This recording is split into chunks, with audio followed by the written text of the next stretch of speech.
ऐसी बहुत कम शख्सियत हैं इस दुनिया में जिनकी आवाज़ ही उनकी पहचान है, और उन नायाब आवाज़ों में से सिर्फ एक ऐसी आवाज़ है जिसकी कोई चाहकर भी नकल नहीं कर सकता। भारत की स्वर कोकिला लता मंगेशकर। लता जी की कामयाबी कभी भी सिर्फ फिल्म फेयर, पद्म विभूषण या भारत रत्न से मापी नहीं जा सकती, क्योंकि जिनके सुर और आवाज़ ही अमूल्य हों, उनकी उपलब्धियों का मापदंड आखिर पुरस्कार कैसे हो सकते हैं। लता मंगेशकर जी के हुनर का अंदाज़ा आप सिर्फ इस बात से लगा सकते हैं कि उनके 80 साल के सिंगिंग करियर में उन्होंने 36 भाषाओं में करीब 50,000 से भी ज़्यादा गाने गाए। लेकिन क्या आप लता दी की आखिरी इच्छा जानते हैं?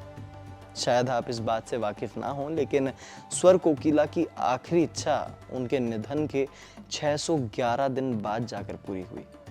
दरअसल लता दीदी के गुजर जाने के बाद जब उनकी वसीयत देखी गई तो उसमें एक बड़ा खुलासा हुआ।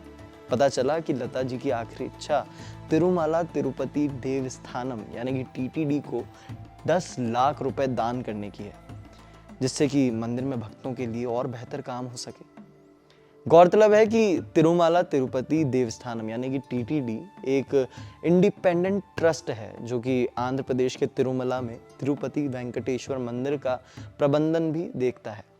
देखा जाए तो टीटीडी दुनिया के दूसरे सबसे अमीर और सबसे ज्यादा जाने वाले धार्मिक केंद्रों के संचालन और वित्त की देखरेख करता है। लता दी भी इस ट्रस्ट से जुड़ी हुई थी और बहुत बड़ी भक्त थी। ऐसे में उनकी आखिरी इच्छा यही थी कि जीते जी वो इस ट्रस्ट को 10 लाख रुपए दान कर पाएं। ऐसे में जब ये बात लता मंगेशकर की बहन उषा मंगेशकर को पता चली तो उन्होंने दान देने के लिए तिरुमाला तिरुपति देवस्थानम के मुंबई प्रतिनिधि मिलिंद केशव नार्वेकर से मिलकर बात की। उन्होंने मिलिंद को बताया कि वो उनकी ओर से अपना दान तिरुपति ट्रस्ट को सौंप दें।